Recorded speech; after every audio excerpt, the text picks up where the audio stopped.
All right, so it says the weather is not so delightful. I figured we'd do something indoors, and figured I'd talk a little bit about my Glock 30.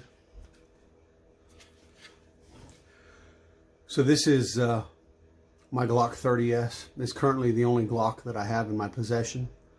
I had the 21 and the 19, and I may buy one in the future again, but just a brief history on me and I guess my experience with Glocks. So when I was in junior high, my father was law enforcement. When I was in junior high, the department went from the Smith & Wesson 38 specials to the Glock. They went from revolvers to semi-autos, and that was kind of a big thing.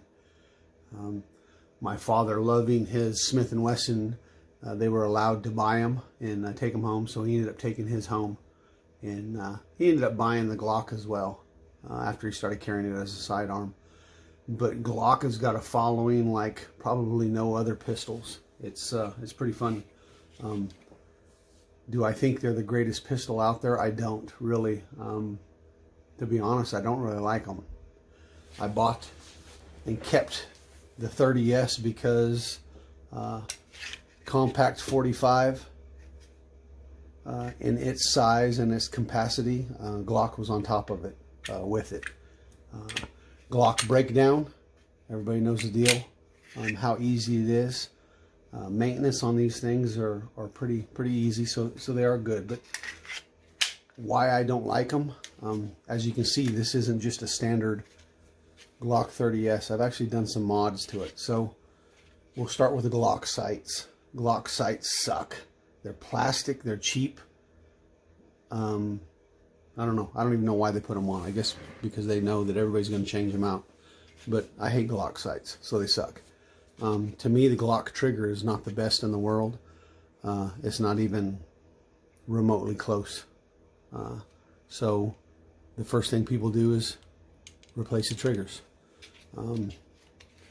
The hump in the back strap and the stippling on the Glocks, I didn't really care for. So this one I had stippled by Cold Bore Customs.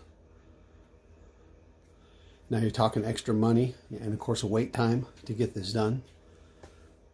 I added some stainless steel hardware and pins, just kind of basically because of the looks, but it also extended slide lock and magazine release to drop the mags.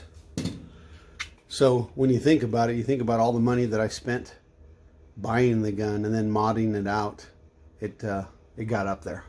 But again, a 45 ACP this size with the capacity. Glock had it, no one else did.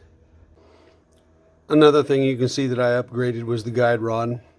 This one being all metal versus the plastic guide rod on a Glock with a metal spring. Glock made them that way because they were the easiest and probably most economical. And then of course, if they break, they're cheaper.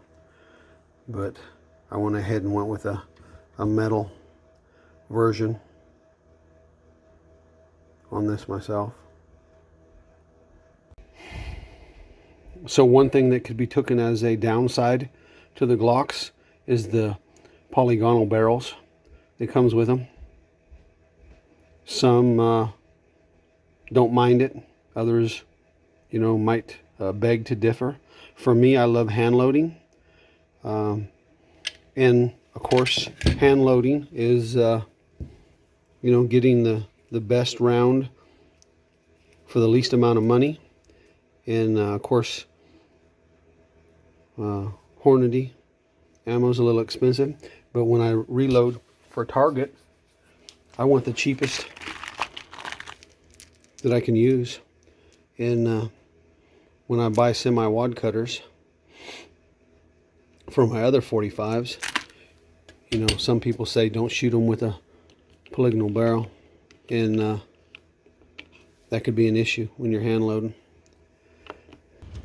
The great thing about the Glock, you know, accessories, I mean, you're going to find holsters everywhere for the Glock, as well as magazines.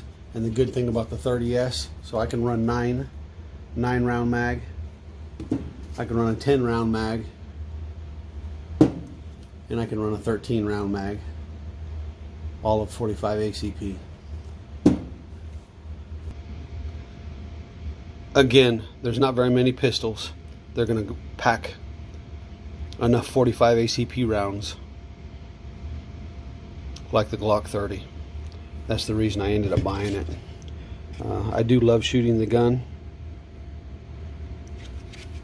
I'm impressed with the aftermarket products that you can purchase for these. I put a rear slide plate on, as well as night vision sights, and then the stainless steel pins and an apex trigger. And again, for the size, the Glock 30 and the 30 SF, as this is actually a SF frame on the 30 slide. It's a little powerhouse for sure.